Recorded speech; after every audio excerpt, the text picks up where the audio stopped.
Breaking news. President Trump vowing revenge after 2 U.S. soldiers and an interpreter were killed in an ambush in Syria by a likely ISIS gunman. According to the Defense Secretary, the gunman was killed by, quote, partner forces. Here's the president today. Mr. President, will the U.S. retaliate against ISIS? Yeah, we will. Now, ABC News senior White House correspondent Selena Wang joins us along with former U.S. Ambassador to NATO, retired Lieutenant General Doug Lute. Selena, what's the latest?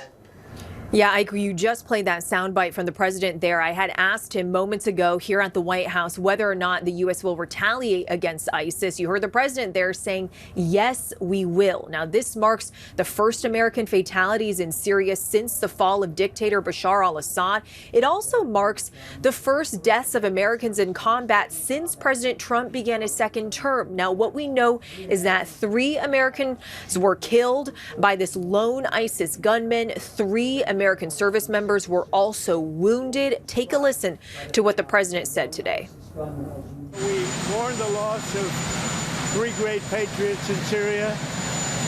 You know how it happened. It was an ambush, terrible. We also have 3 wounded. They seem to be doing pretty well. But we mourn the loss. These are 3 great people.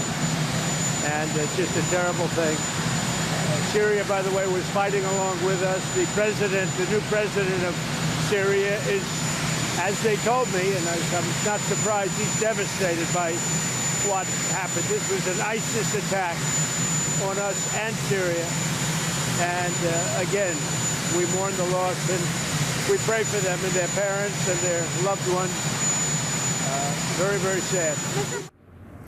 And moments later, the president made a post on Truth Social, again vowing retaliation. He also said that this ISIS attack took part in a part of Syria that is very dangerous, that is not fully controlled by them. And you heard the president there talking about how the president of Syria is devastated. Well, remember, it was just a month ago that President Trump actually met with the new Syrian president. That was historic, marking the first time a Syrian head of state has ever visited the White House. As we have seen relations warming after the fall of dictator Bashar al-Assad, the U.S. also officially recognizing Syria's new government as a partner in the fight against ISIS. And Lieutenant General Lute, this marks the first U.S. combat death in that country since 2019, when 4 Americans were killed in a suicide bomb attack. So how significant is all of this?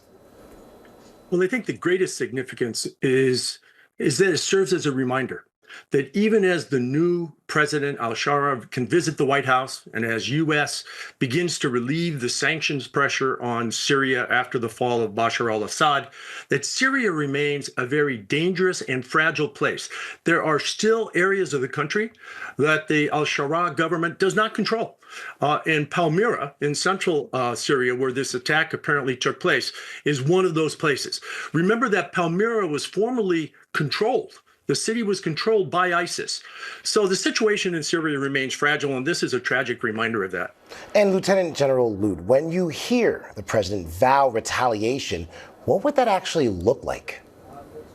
Well, it's hard to say, because obviously, if we knew where current Islamic State forces were, we'd already been taking the fight to them.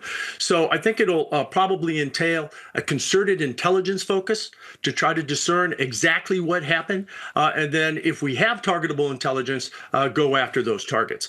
You know, the details are very slim right now. Because of the notification protocols, which allow time for the services to notify next of kin and family members and so forth. So I think more details will be revealed in the coming days. All right, Selena Wang and retired Lieutenant General Doug Lute, thank you very much.